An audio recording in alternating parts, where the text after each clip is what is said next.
পেয়েছি। নদীর ধারে জঙ্গল, সেখানে বাস করে দুইটা শক্তিশালী গরু। তাদের মধ্যে ছিল খুব ভালো বন্ধুত্ব। এখানে বাস করে এক বিচক্ষণ ছাগল ও এক বক। ছাগল ও বক সবার সাহায্য করে বেড়াতো। নদীর অন্য পাশে থাকে এক বুড়ো বাঘ ও এক শিয়াল। বাঘের গায়ে আগের মতো শক্তি নেই, তাই সে নিজে শিকার ধরে খেতে পারে না। তাই শিয়ালকে তার সাথে রাখে, যাতে দুজন বুদ্ধি করে শিকারকে বোকা বানিয়ে তাদেরকে খেতে পারে। নদীতে বাস করে এক হিংস্র কুমির। সে সবসময় খাই খাই করে। শোন কালু, তুই খুব বুদ্ধিমান। তোর মতো বন্ধু পেয়ে আমি খুবই খুশি। তবে তোর গায়ের রং কালো, যা আমার পছন্দের রং না। শোন ধলো, তোর অনেক ভালো ভালো গুণ আছে। তার মধ্যে একটা হলো তোর গায়ের রং ফর্সা। তবে আমার গায়ের রং কালো, তোর পছন্দের রং না। এটা শুনে আমি মনে অনেক দুঃখ পেলাম। আসলে আমি তোকে দুঃখ দিতে চাইনি, শুধু পছন্দ আর অপছন্দের কথা বলছিলাম। বাদ দে না এসব কথা, চল জঙ্গলের দিকে যাই।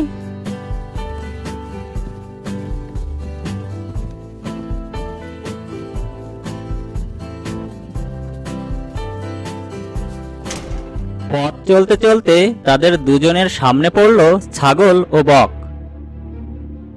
আমাদের পথ থেকে সরে যাও, পুচকে ছাগল একটা। আমরা দুজন শক্তিশালী, আমাদের পথ থেকে সরে যাও। শোনো, এত বড় রাস্তা, আমাদের পাশ কাটিয়ে গেলেই তো হয়। আমরা পথ ছেড়ে দিচ্ছি। তা তো হবে না বক, তোমাদের দুজনকে আমাদের দলে যোগ দিতে হবে। আমাদের দলকে আরো শক্তিশালী করতে হবে। তা কি করে হবে ধলো ভাই? তোমরা অত্যাচারী, অহংকারী। আমরা তোমাদের দলে যোগ দেব না, প্রয়োজনে ব্যাঙের দলে যোগ দেব। আজ না হয় কাল ছলে বলে কৌশলে তোমাদের দুজনকে আমাদের দলে আনবেই। আমরা শক্তিশালী, আমাদের দেখে বাঘ ভয়ে কাঁপে। এই বলে গরু দুটো সেখান থেকে চলে গেল। ছাগল ও বক চলল তাদের কাজে। অন্যদিকে বাঘ ও শিয়ালের মধ্যে কথা হচ্ছে। বাঘ মামা, তোমার বয়স হয়ে গেছে, আগের মতো তো আর জোরে দৌড়াতে পারো না। তাই তোমার পক্ষে তো আর সহজে শিকার ধরা সম্ভব না। এখন তোমার উচিত বুদ্ধি খাটিয়ে শিকার ধরা। তুই কথাটা মন্দ বলিসনি ভাগ্নে, তোর বুদ্ধির উপর ভর করেই তো বেঁচে আছি। তবে আমার ঠিক তখন বাঘ দেখল গরু দুটো সেই জায়গা দিয়ে যাচ্ছে।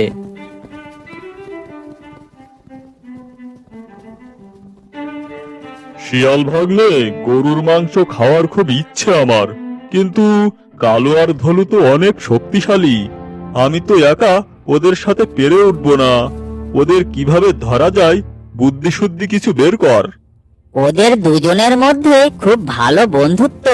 প্রথমে ওদের দুজনকে আলাদা করতে হবে, তারপর শত্রুতা সৃষ্টি করতে হবে। তাই কর, কিন্তু তাড়াতাড়ি। ঠিক আছে, এখন তাহলে আমি আসি।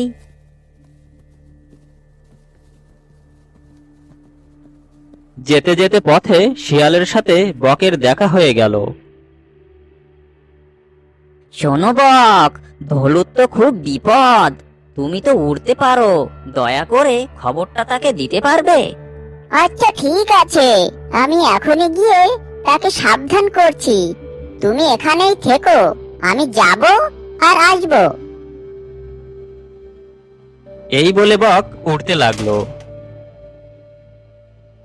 যেতে যেতে পথে তার ধলুর সাথে দেখা হলো। আরে ধলু ভাই, তোমার তো ভয়ানক বিপদ। শিয়াল আমাকে বলল তোমাকে খবরটা দিতে। তাই নাকি? তাহলে আমি সাবধানে থাকবো। তা আমার কিসের বিপদ সেটা তো বলো। আমার বন্ধু কালুর আবার বিপদ হলো না তো? এই বলে ধলু ছুটে চলল।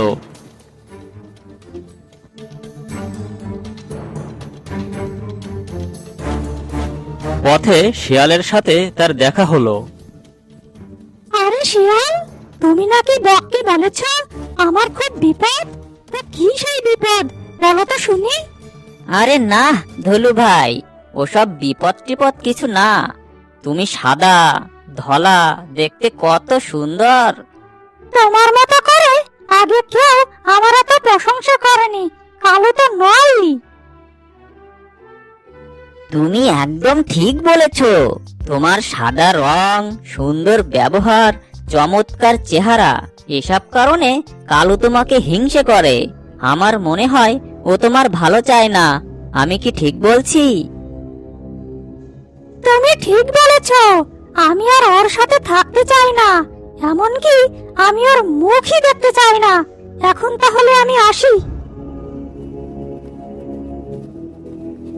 ধলু সেখান থেকে যেতেই শিয়াল চলল বাঘের সাথে দেখা করতে।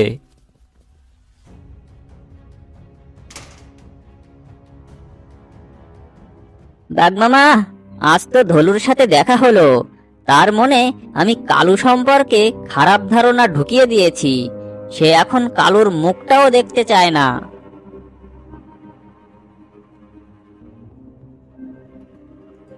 তাই নাকি? তা ভালো, বেশ ভালো। ভাগ্নে, তুই তাড়াতাড়ি কালুর কাছে যা আর তাকেও রাগিয়ে দে, যাতে দুজনের মধ্যে ঝগড়া বেঁধে যায়। তাহলে দুজন আলাদা হবে, তখন আমরা ওদেরকে খুব সহজে শিকার করতে পারবো। বাঘের কথা মতো শিয়াল সেখান থেকে চলে গেল, কিন্তু তাদের কথা ঝোপের আড়াল থেকে বক শুনে ফেলেছিল। ও, তাহলে জঙ্গলে এসব চলছে। শিয়াল আর বাঘ হাত মিলিয়েছে। তাহলে গরু দুটোর তো অনেক বিপদ। আমি এখনই গিয়ে ছাগলকে সবকিছু জানাই।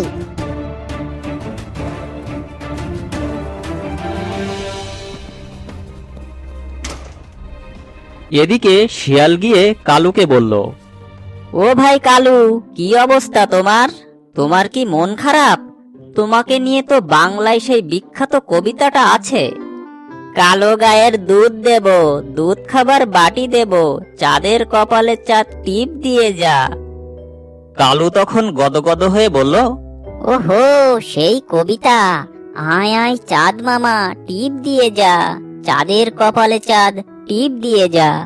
হ্যাঁ কালু, তুমি অনেক বিজ্ঞ, অনেক শক্তিশালী।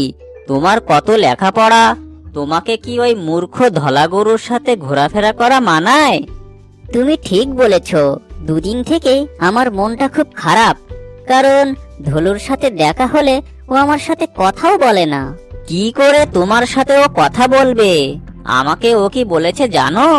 বলেছে সে তোমার মুখটাও আর দেখতে চায় না, কারণ তোমার গায়ের রং কালো বলে। ও, এই ব্যাপার। তাহলে ওর সাথেও আমার দেখা করতে বয়েই গেছে। তবে ওর এমন কথা শুনে আমি মনে খুব দুঃখ পেলাম। দেখা হলে ওকে আমি উচিত শিক্ষা দেব। এই বলে কালু সেখান থেকে চলে গেল।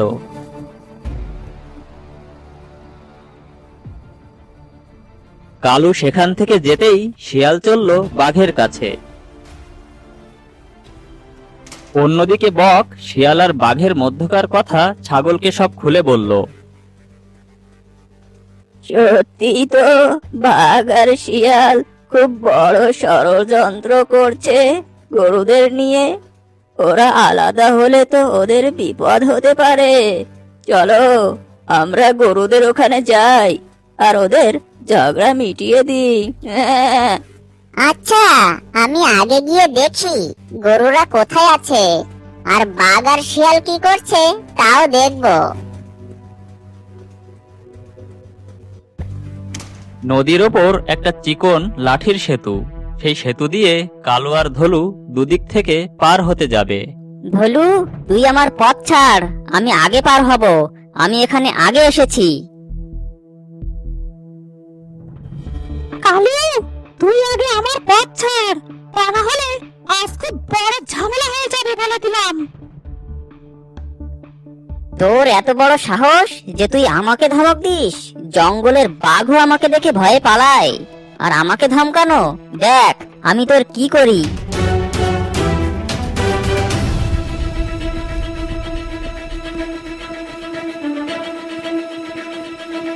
দুই গরু সেই চিকন সেতুর উপর মুখোমুখি হলো।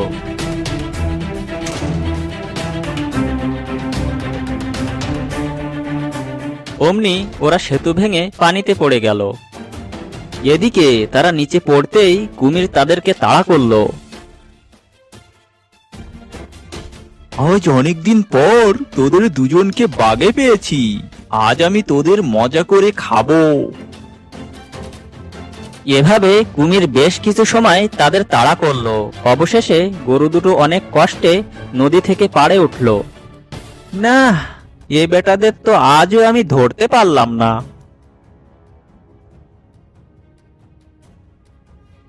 এদিকে গরুদের ঝগড়া দেখে বক গিয়ে ছাগলকে নিয়ে গরুদের ওখানে এলো। এভাবে তোমরা নিজেদের মধ্যে ঝগড়া করলে তোমরা আলাদা হয়ে যাবে। তখন বাঘ তোমাদের এক এক করে খুব সহজে ধরে ফেলতে পারবে। তোমরা খুব বড় বোকামি করছো। শিয়ালের কুবুদ্ধিতে তোমাদের বন্ধুত্বের মাঝে ফাটল ধরেছে। তোমরা নিজেরা কিছু যাচাই না করেই পাজি শিয়ালের ফাঁদে পড়েছো। সত্যি ছাগল ভাইয়া, আমাদের উচিত হয়নি শিয়ালের কথা শুনে এভাবে একে অন্যকে ভুল বোঝা, সন্দেহ করা। বাঘ আর শিয়াল ফন্দি করে তোমাদের আলাদা করে তারপর শিকার করে খাবে, ঠিক করেছে। আমি ঝোপের আড়াল থেকে ওদের সব কথা শুনেছি। বাঘ ভাই, তুমি আমাদের চোখ খুলে দিয়েছো। কালু, তুই আমাকে ক্ষমা করে দে। তুই আমার সব থেকে ভালো বন্ধু। তুইও আমাকে মাফ করে দে। আজ থেকে আমরা আর নিজেদের মধ্যে ঝগড়া করব না। কিছুক্ষণের ভেতর বাঘ আর শিয়ালকে তারা আসতে দেখলো। চল বক, আমরা দুজন ঝোপের আড়ালে লুকাই।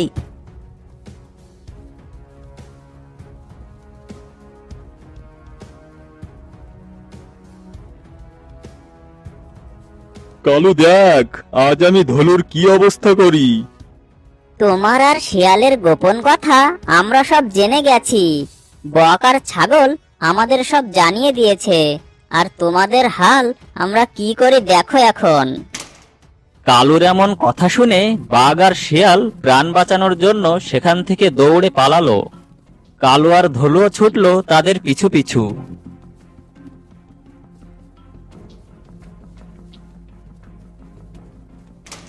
বেশ কিছু দূর দৌড়ানি দিয়ে কালু আর ধলু দাঁড়ালো। চল ধলু, আজ আর তাড়া করে কাজ নেই। ওদের তো পরে দেখে নেব। কিছু দূর গিয়ে বাঘ বলল, শোন শিয়াল ভাগ্নে, আজ কোনো মতে ওদের থেকে দৌড়ে প্রাণ বাঁচালাম। ধলু আর কালু যদি আজ আমাদের ধরতে পারতো তাহলে তো মেরেই ফেলতো। সত্যি বলেছো মামা, চলো কদিন গা ঢাকা দিয়ে থাকি।